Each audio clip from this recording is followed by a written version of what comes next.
Tonight at 6, an explosion before parade. We're live in the Maryland community that saw towering flames just before a festival. What exactly happened?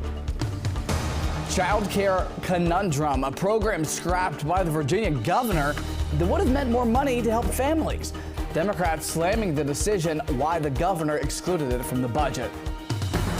And we've had a beautiful day today. We'll carry over into your Mother's Day forecast. I'll have that for you coming up in just a little bit. Plus, a cemetery was vandalized where final resting places of loved ones were disturbed. A report from where work is being done to restore and repair as an investigation unfolds. And follow the money from Mother's Day gifts and outings to keeping cash in your wallet for grocery visits. We found several tips to stretch your dollar. You're watching the station covering all of the DMV. This is DC News Now. Good Saturday evening. Thank you for joining us for DC News Now at 6 o'clock. I'm Ben Dennis. Your top story tonight, concern in Maryland today. A propane tank exploded before a parade was scheduled and a festival too in Laurel. One man was seriously hurt. While the festival did move forward, that parade had to be scrapped. Our Dave Laval joins us along Main Street where this happened. Dave, any word on what caused the blast? Well, good evening to you, Ben. Laurel's mayor said it appears to be negligence on the part of the food vendor while he set up his booth. As for what sparked the explosion, we still don't know what happened. The blast, according to Prince George's County Fire and EMS, happened around 7:15 this morning along Main Street near the corner of 4th Street. The unidentified man went to the hospital with what are described as serious but non-life-threatening burns. That turned out to be the only injury. The explosion forced the cancellation of the Main Street parade. However, the festival did take place, but it started about an hour later. David Green lives right near where the blast happened. I heard a loud boom, and then people came knocking to let us know that there was smoke or fire.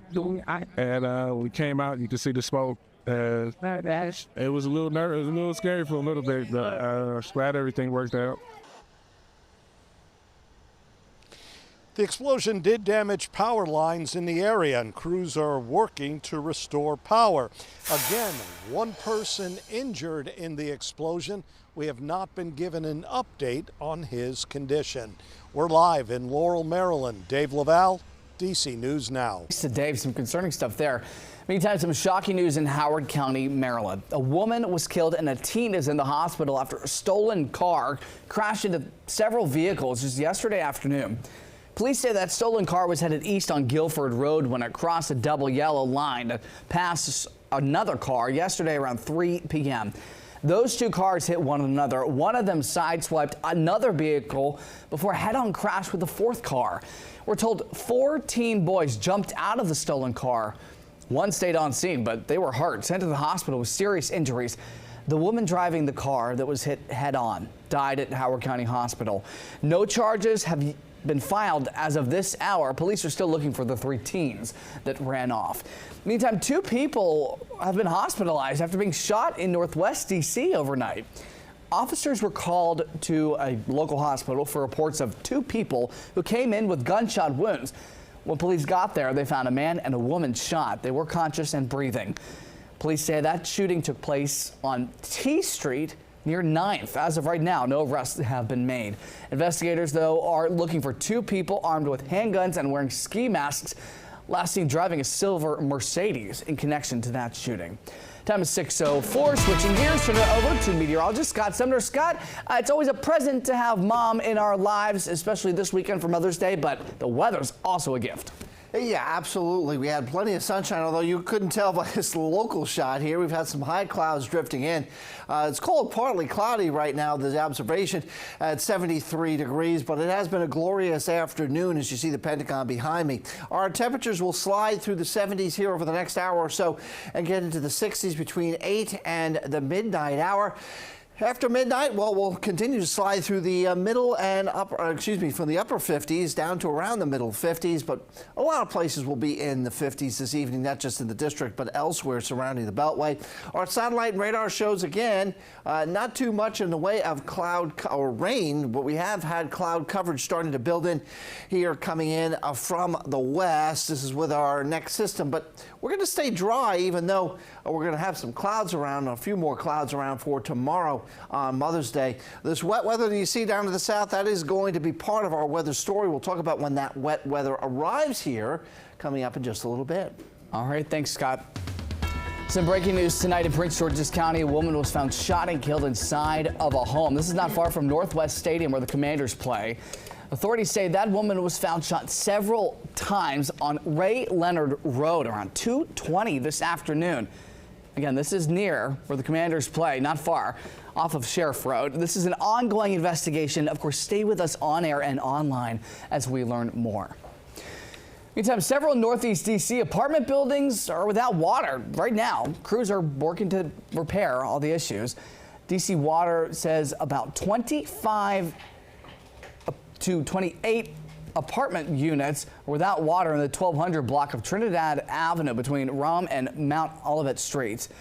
Crews conducting repairs on an 8-inch water main there. Officials say water should be restored around midnight. Now to a crime alert in Maryland. Montgomery County Police are warning folks against schemes by unlicensed contractors. They're also warning people about distraction thefts, telling people to be cautious when hiring door-to-door solicitors offering services like lawn care, driveway paving, or roof repair. The advice here, don't pay large amounts of money before any work is done, and always verify a business is licensed before hiring anyone. Meantime, police also say as the weather is getting warmer, distraction burglaries are happening more often as folks head outdoors. Police say those kind of burglaries happen when a homeowner is approached by somebody offering home improvement while someone else enters the house. Therefore, they're urging folks to keep your doors locked even if you're outside. Try to even understand why somebody would do this. And there's no excuse. There's no reasoning. Just simply the lowest of the low would do something like this. And the search is on, meantime, tonight for vandals who knocked over more than a dozen headstones in a Virginia cemetery, including those of a former mayor and one represented by a cross. This caused some costly physical damage, but there's also an emotional toll here. Our Max Marcilla tells us about the work that's being done right now to ensure the resting place of loved ones are protected. It's going to take quite a while to get all this piece back together. It's hard to miss as you walk through the Fredericksburg City Cemetery. More than a dozen stones, some in pieces, others toppled over and left. These resting places interrupted. All you can do is shake your head in absolute disbelief. Taylor Lewis, the president of the Fredericksburg Cemetery Company, says last Saturday night, someone or a group of people did this. Right now we're waiting on an estimate from our stone conservator, but we're thinking it's probably going to be around $20,000. Thousands in damages, a gut punch for the nonprofit that runs the cemetery, which relies mostly on donations. The other gut punch was that these security cameras didn't help thanks to downpours that night, clouding the footage. There was more than one person? To knock over this stone, I would certainly think so. But the search for whoever did this did take a turn earlier this week when Taylor asked some Virginia State Police troopers who were in town for a training seminar with their Bloodhound unit to put that training to a test. Lewis says those state police bloodhounds were able to track the movement of the vandals. These were some of the last headstones they hit, and then they went that way, over the wall into that neighborhood, and Lewis is hoping that some of these houses might have surveillance footage that can help catch them. And you can actually see their fingerprints right here. Fingerprints could help too, but Taylor says these headstones may never be the same. Even worse, the families are crushed.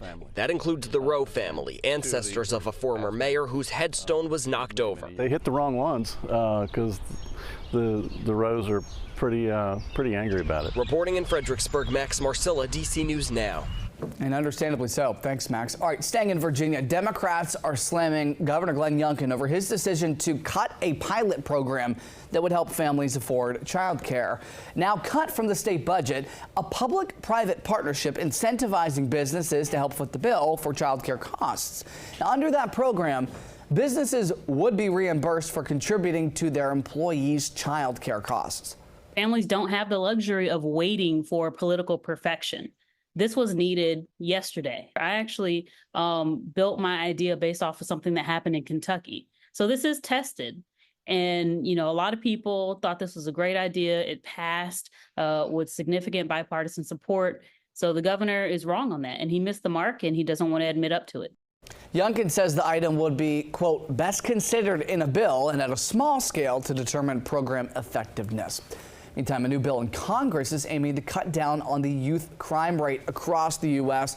How are they going to do it? Well, they're trying to put more money into after-school programs. A recent study shows kids involved in crime spike between 2 and 6 p.m. After school lets out, no doubt. Democrats and Republicans want to put $15 million a year into after-school programs. The hope, drive down those youth crime stats. And they say they'll put more focus on counties with a youth crime rate of 10% or more. The bill says the U.S. Department of Justice would administer those grants for activities that serve an educational purpose. Schools and nonprofits would have to apply for the money.